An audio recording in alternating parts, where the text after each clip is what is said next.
오늘 우리에게 주시는 하나님 말씀 봉독하겠습니다. 구약성경 사무엘상 제15장 24절부터 35절까지의 말씀입니다. 제가 가지고 있는 성경으로 구약성경 432쪽, 433쪽이 되겠습니다. 사무엘상 제15장 24절로 35절까지 우리 제가 한 절 여러분 한 절 번갈아 가며 읽도록 하겠습니다. 사울이 사무엘에게 이르되 내가 범죄하였나이다. 내가 여호와의 명령과 당신의 말씀을 어긴 것은 내가 백성을 두려워하여 그들의 말을 청종하였음이니이다. 청하오니 지금 내 죄를 사하고 나와 함께 돌아가서 나로 하여금 여호와께 경배하게 하소서 하니, 사무엘이 사울에게 이르되 나는 왕과 함께 돌아가지 아니하리니 이는 왕이 여호와의 말씀을 버렸으므로 여호와께서 왕을 버려 이스라엘 왕이 되지 못하게 하셨음이니이다 하고, 사무엘이 가려고 돌아설 때에 사울이 그의 겉옷자락을 붙잡음에 찢어진지라. 사무엘이 그에게 이르되 여호와께서 오늘 이스라엘 나라를 왕에게서 떼어 왕보다 나은 왕의 이웃에게 주셨나이다. 이스라엘의 지존자는 거짓이나 변개함이 없으시니 그는 사람이 아니심으로 결코 변개하지 않으심이니이다 하니, 사울이 이르되 내가 범죄하였을지라도 이제 청하옵나니 내 백성의 장로들 앞과 이스라엘 앞에서 나를 높이사 나와 함께 돌아가서 내가 당신의 하나님 여호와께 경배하게 하소서 하더라. 이에 사무엘이 돌이켜 사울을 따라가매 사울이 여호와께 경배하니라. 사무엘이 이르되 너희는 아말렉 사람의 왕 아각을 내게로 끌어오라 하였더니 아각이 즐거이 오며 이르되 진실로 사망의 괴로움이 지났도다 하니라. 사무엘이 이르되 내 칼이 여인들에게 자식이 없게 한 것 같이 여인 중 내 어미에게 자식이 없으리라 하고 그가 길갈에서 여호와 앞에서 아각을 찍어 쪼개니라. 이에 사무엘은 라마로 가고 사울은 사울 기브와 자기의 집으로 올라가니라. 같이 읽습니다. 사무엘이 죽는 날까지 사울을 다시 가서 보지 아니하였으니 이는 그가 사울을 위하여 슬퍼함이었고 여호와께서는 사울을 이스라엘 왕으로 삼으신 것을 후회하셨더라. 아멘. 이제 체면이라는 제목으로 이진경 목사님 말씀 전해주실 텐데요. 목사님 말씀 통해 주시는 주님의 은총 여러분의 것으로 삼으시는 복된 시간 되시기 바랍니다. 네, 우리 말씀 나누기 전에 함께 기도하시겠습니다. 사랑과 은혜가 많으신 하나님 감사드립니다. 오늘도 귀한 대림절의 주일 허락하시고 주님께 영광 돌리게 하시며 또 말씀을 듣게 하시니 감사를 드립니다. 하나님, 이제 주님의 말씀을 들을 때 우리의 마음을 열어주시옵고 우리의 영안을 열어주시어서 주의 진리를 볼 수 있도록 인도하여 주시옵소서. 이 시종 일관을 주님께 의탁드리오며 모든 말씀으로 주 예수 그리스도의 이름으로 기도드립니다. 아멘. 성경에는 처지가 굉장히 비슷했는데 그 마지막 운명이 극단적으로 달랐던 두 사람에 대한 이야기가 있습니다. 바로 그 두 인물이 사울과 다윗이죠. 두 사람 다 하나님께 선택함을 받았고 사무엘이 직접 기름 부음 받았던 그런 사람들이었습니다. 그리고 두 사람 다 생전에 하나님 앞에서 굉장히 치명적인 실수와 범죄를, 죄를 저질렀던 사람들이었습니다. 그런데 둘 다 똑같이 그렇게 엄청난 죄를 지었음에도 불구하고 사울은 성경에서 오늘 우리가 읽은 얘기처럼 하나님께 버림받은 사람으로 묘사가 됩니다. 그런데 다윗은 끝까지 하나님의 사랑을 받았던 사람으로 묘사가 됩니다. 하나님께서 내 마음에 맞는 사람이다. 우리 예전 번역에는 내 마음에 합한 자.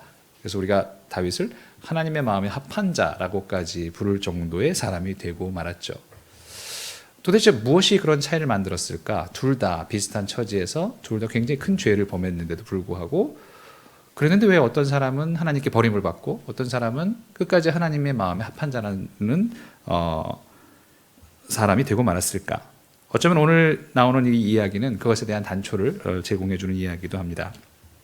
다윗처럼 사무엘을 통해서 기름 부음 받았던 이스라엘의 첫 번째 왕 사울의 출발은 정말 아름다웠습니다. 사무엘상 9장에 나오면 이제 사무엘이 사울을 처음 만난 얘기가 나옵니다.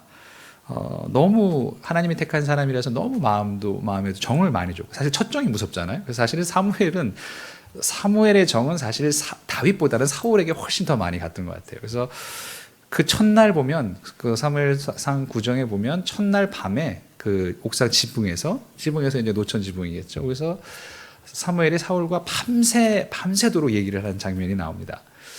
사실은 밤새 누구랑 얘기했다는 건 그만큼 마음이 잘 통한다는 얘기죠. 마음이 안 통하면 일순간도 같이 대화하기가 어려운데, 밤새도록 무슨 얘기를 했겠어요? 이 나라를 하나님이 이제 너에게 주신 거다 그랬을 때, 그럼 이 나라를 어떻게 경영할까요? 서로 정말 왕과 제사장이, 그 왕과 예언자가 하나님의 나라를 어떻게 우리가 하나님의 뜻을 구원할 것인가에 대해서 굉장한 얘기들을, 비전을 많이 나누고 굉장히 좋은 밤을 보냈을 거예요. 너무 아름다웠겠죠. 그 이후에 또 떠날 때도 사실은 떠난 다음에도 사울은 굉장히 엄청난 하나님의 능력을 받습니다.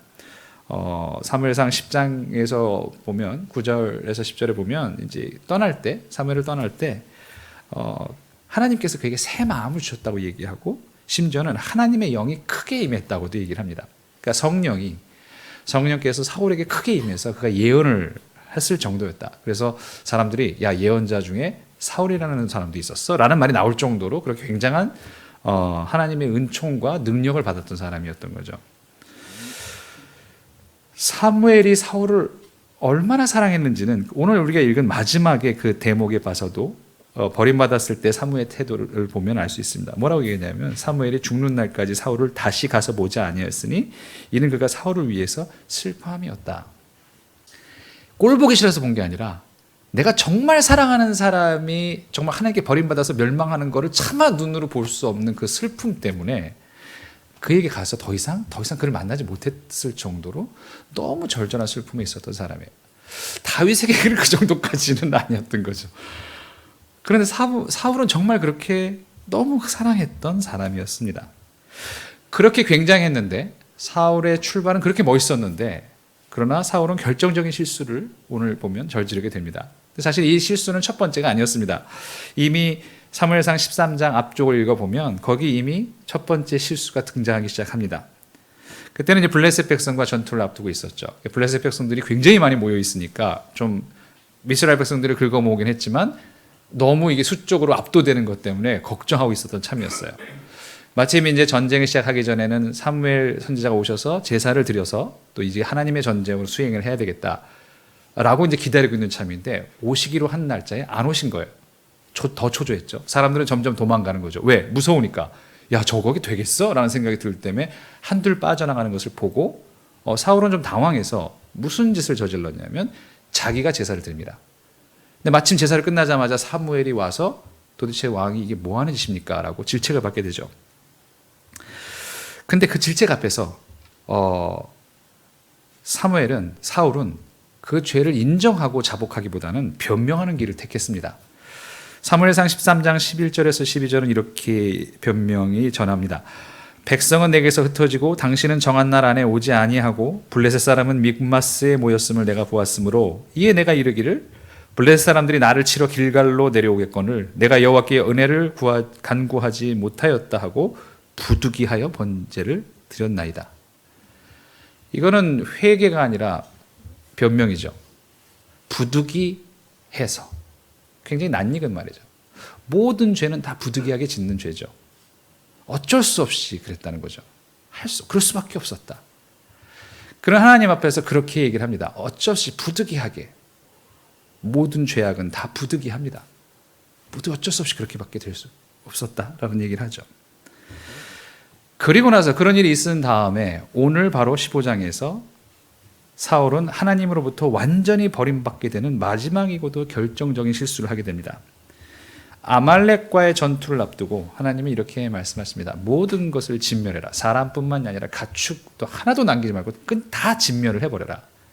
이것은 하나님이 악에 대해서 악은 철저하게 제거해야 된다는 의지를 보여준 어떻게 보면 상징적인 행동이었습니다.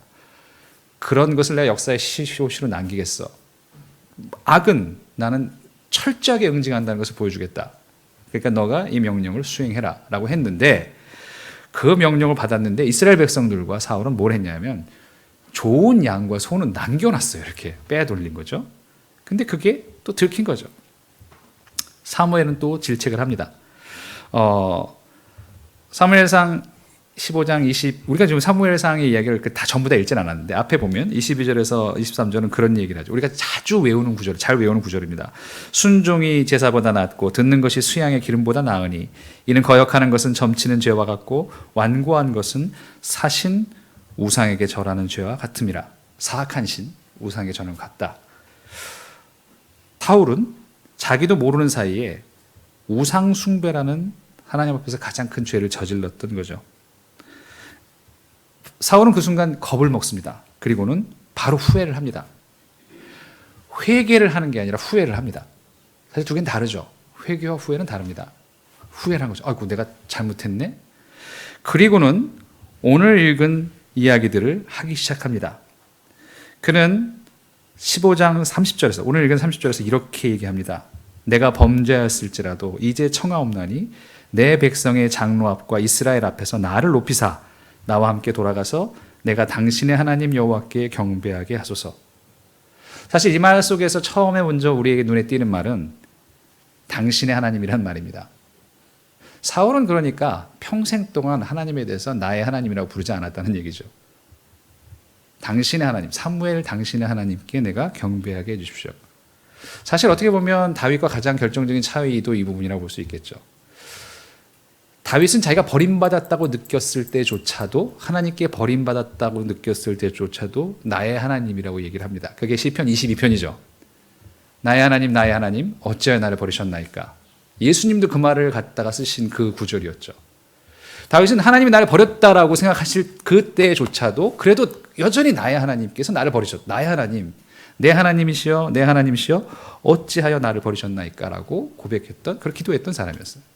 다윗에게는 평생 그 하나님은 나의 하나님이었는데 사울은 여전히 나의 하나님이에요. 당신의 하나님이었던 거죠. 그가 왜 그럼, 근데 그거보다 더 사실은 결정적인 부분은, 죄악성 부분은 이런 거죠. 그 순간에도 이 사람은 뭘 생각했냐면 백성의 장로들과 이스라엘 앞에서 나를 좀 높여주십시오. 무슨 말입니까? 내 면을 좀 세워주십시오라고 부탁을 했어요. 그에게 중요한 건 그거였던 거죠. 체면이죠. 표준세 번역에서는 이렇게 번역을 했습니다. 그래서 이 구절을 내가 죄를 지었습니다. 그러나 나의 백성 이스라엘과 백성의 장로들 앞에서 제발 나의 체면을 세워주시기 바랍니다. 체면이 중요했던 사람이었죠. 체면이 물론 좋은 것이긴 합니다. 체면이라는 것이 명예와 연결되었을 때, 원래 출발이 사실 명예와 연결된 것이죠. 그 명예와 연결되었을 때는 굉장히 좋은 가치를 가지고 있는 좋은 말이기도 합니다. 체면을 지킨다는 것이.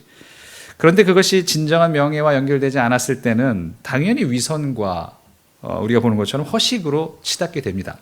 조선시대 양반들의 위선, 그 체면 차례를 풍자했던, 그리고 조롱했던 백성들의 일은 우리 너무나 잘 알고 있습니다. 양반인네 하면서 체면을 지켰던 그런 체면이 얼마나 명예가 없을 때 공허한가를 잘 알고 있었죠.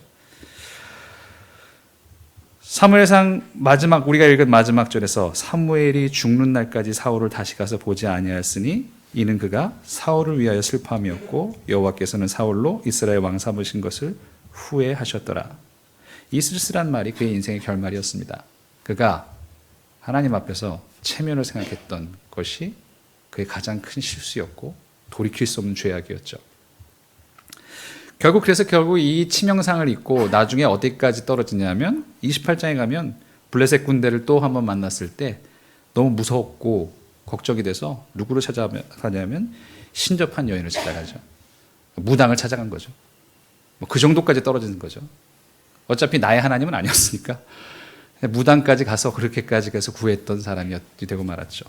그것이 다 무엇 때문인가? 다른 사람의 눈, 다른 사람의 이목을 생각했던 체면 때문이었죠. 다윗은 이것과는 좀 달랐습니다. 사실 죄악으로 따지면 다윗은 더 나쁜, 질이 나쁘고 비열했던 죄악을 저질렀던 사람이었습니다. 어떤 죄를 저질렀냐면 그냥 하나만 얘기하자면 몇 가지가 있는데 그중에 대표적인 게 여러분이 아는 우리아의 아내 밧세바의 사건이죠. 자기의 제일 충실한 신하, 어느 정도까지 충실하냐면 자기를 위해 목숨을 내놓을 수 있는, 자기 위해 목숨을 걸고 싸우는, 목숨까지 기꺼이 내놓는다는 부하의 아내를 탐해서 취했어요. 그래 놓고는 그게 들통날까봐, 임신한 게 들통날까봐 어떻게든 합방을 시키려고 아주 정말 야비한 수를 다 썼는데 그것도 안 되자 결국엔 어떻게 했냐면 밖으로 몰아서 일부러 죽였어요. 사람 제일 많은 데 가고 내버려두고 빠져서 죽였죠. 자기를 위해서 목숨을 내건 사람의 등에 칼을 꽂은 사람이에요. 이거 근데 정말 신기한 게 뭐냐면 자기가 그래 놓고도 죄를 범죄하고 있다고 생각조차 못했던 거죠, 다윗은. 근데 이게 왜 그러냐? 공교롭게도 이 시기가 되게 묘한 시기예요. 뭐냐면 이게 이제부터는 다윗이 불로소득을 얻기 시작한 시기였어요. 무슨 얘기냐면 직접 나가서 싸우지 않는 때였어요. 마치 지금 현재 자본주의 시대와 비슷하다고 볼 수도 있습니다. 자본주의라는 게 뭐냐면 뭐 쉽게 말하면 이런 거죠. 돈이 그냥 돈을 스스로 버는 거죠. 이렇게 자본을 이렇게 놓으면 자본이 굴러가면서 점점 돈이 생기는 거죠. 그래서 우리가 그걸 불로소득이라고 하잖아요. 땀 흘리지 않고 버는 돈이라고. 우리가 투자라는 말로 좋은 말로 하지만 투기 같은 그런 거죠. 사실은 그거에 대해서 좀 기독교인이라면 좀 심각하게 고민할 필요는 있습니다. 이게 정말 올바른 하나님의 방식에서 돈 버는 방식이 맞는가에 대해서 고민을 좀 해볼 필요는 있는 부분이에요. 근데 이게 묘하게도 다윗이 그런 비슷한 처지에 들어간 거예요. 이제는 직접 싸우지도 않아도 돼요. 옛날에 혼자 나가 싸우면서 부하들을 위해서 목숨을 걸면서 싸웠는데 이제는 내 목숨을 위해서 누가 나가서 대신 싸워줘. 자기는 집에서 편안하게 이렇게 있으면서 저절로 자기가 만들어 놓은 것들이 굴러가기 시작하는 거죠. 그러면서 소득이 막 생깁니다. 그랬을 때 가장 극악한 범죄를 저질렀어요. 그리고는 죄를 진지도 몰랐어요. 그게 죄라고도 생각 안 했어요. 그런데 나단 선지자가 그때 와서 그가 얼마나 큰 죄를 졌는지를 지적했을 때, 자, 여기서부터가 다른데? 그래 놓고는 바로 그 자리에서 자기 죄를 깨닫는 순간 다윗이 보여준 모습은 전혀 자신의 체면이나 다른 사람의 눈을 의식하지 않았어요. 그는 그 자리에서 바로 그냥 무너져 버리고 하나님 앞에 철저하게 내려앉았습니다. 사실 과거에도 다윗은 그런 적이 있었습니다. 다른 사람의 눈을 의식하지 않는 게 언제 있었냐면 굉장히 기쁜 일이었을 때요. 하나님의 언약궤가 이제 어디로 들어오냐면 밖에 떠돌다가 블레셋 이런 데 떠돌다가 다시 이제 다윗의 성 안으로 들어오게 된 사건이 있습니다. 사무엘하 6장에 나오는 사건인데요. 근데 이게 얼마나 좋으냐? 너무 좋았어, 다윗이. 그냥 뭐 몸이 드러난 알몸으로 막 춤추고 막 이랬단 말이죠. 그때 이제 이미 기울었던 처음엔 사랑했던 사울의 딸 미갈. 그리고 나중에 애증 관계로 변했죠. 그래서 결국은 나중에는 애증 관계로 변했는데 미갈이 그걸 보고 뭐라면 막 조롱을 했어요. 사무엘하 6장 20절에 보면 이렇게 조롱을 했습니다.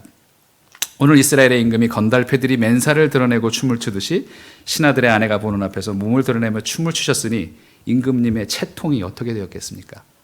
임금님의 체면이 이게 말이 되는 얘기입니까? 라고 얘기를 했죠. 그런데 거기에 대해서 사무엘은 21절, 22절에서 이렇게 대답합니다. 그렇소. 내가 주님 앞에서 그렇게 춤을 추었소.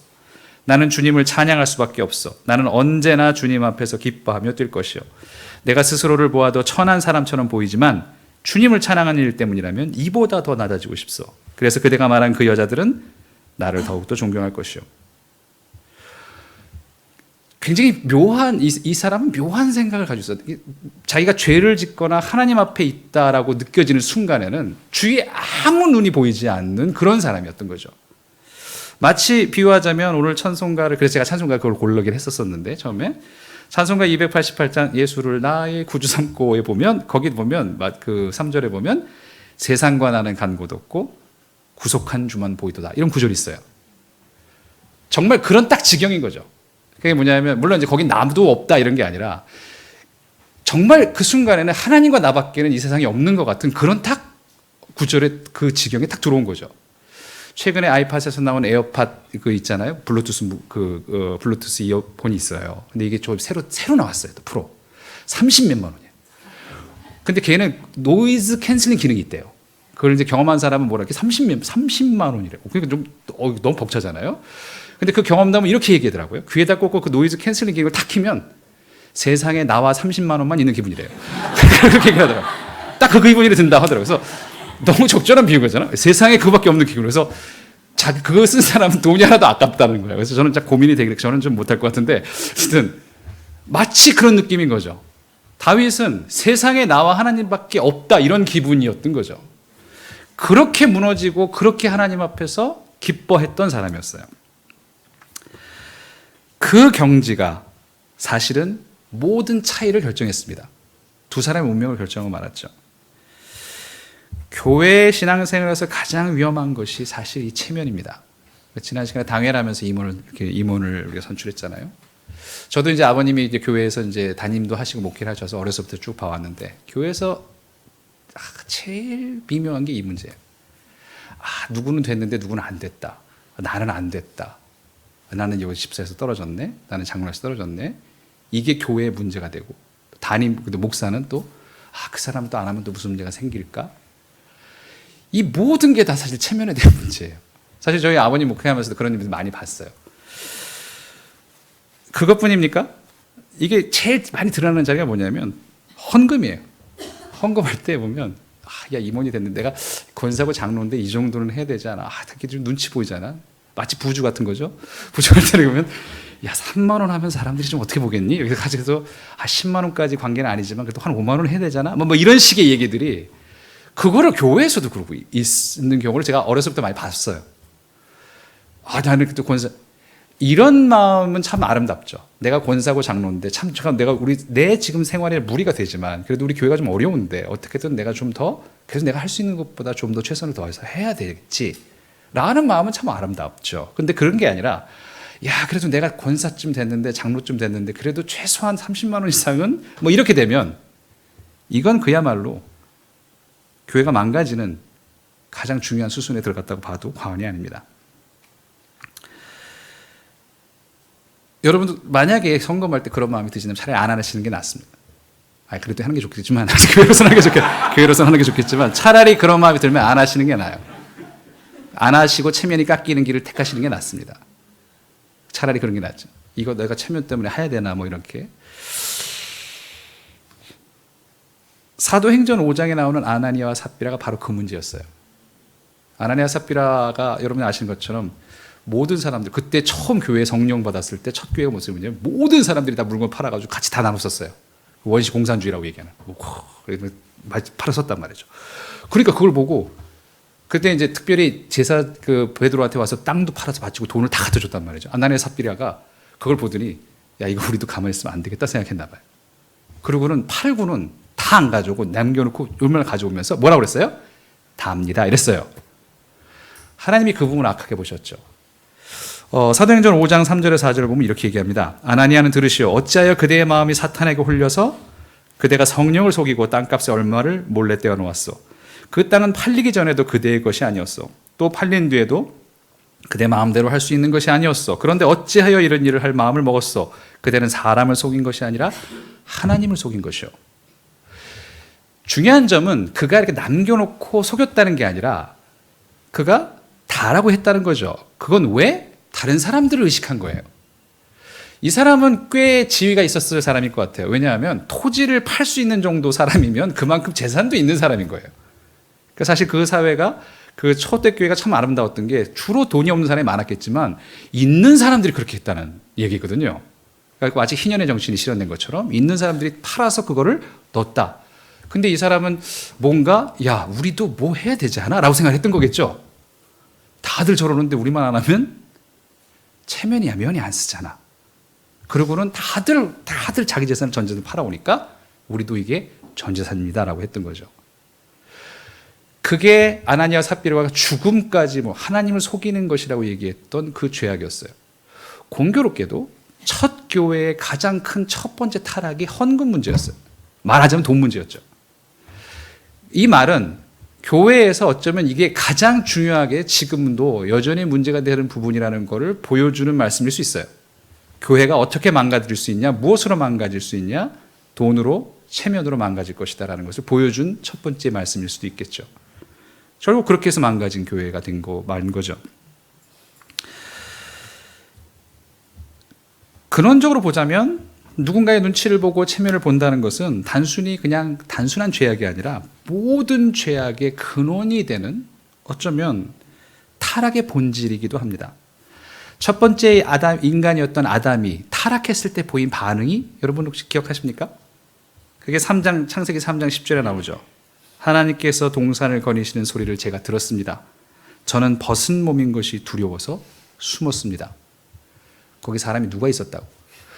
근데도 이 사람은 뭐예요? 자기 체면이 깎이고 자기가 누군가 나를 보고 있는 것을 체면이 깎인다는 것을 의식했어요. 누가 나를 본다. 내가 면이 안 선다. 체면이 말이 아니지 않냐. 사람도 없는데. 이것은 타락이라는 것의 본질이 뭔가를 정확하게 보여주는 부분이기도 합니다. 하나님과 나, 여지껏 하나님과 나였는데 이제는 하나님과 내가 아니라 그 사이로 다른 눈들이 들어오기 시작하고 내가 그걸 의식하면서 하나님과의 관계 속에서 살아가기 시작한다는 거죠. 아까도 말씀드린 것처럼 사울과 달랐던 다윗의 점은 뭐냐면 하나님 앞에서는 체면이 없었다는 점이었어요.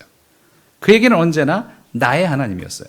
아까 말씀드린 것처럼 시편 22편의 말씀처럼 심지어는 버림받았다고 하나님 나를 버리셨다고 느끼실 때조차도 나의 하나님, 내 하나님이시여, 내 하나님이여 어찌 나를 버리십니까? 라고 그걸 놓지 않았던 사람이었어요. 마치 정말 세상에 아무것도 없는 하나님 앞에서는 나와 하나님밖에 없는 경지.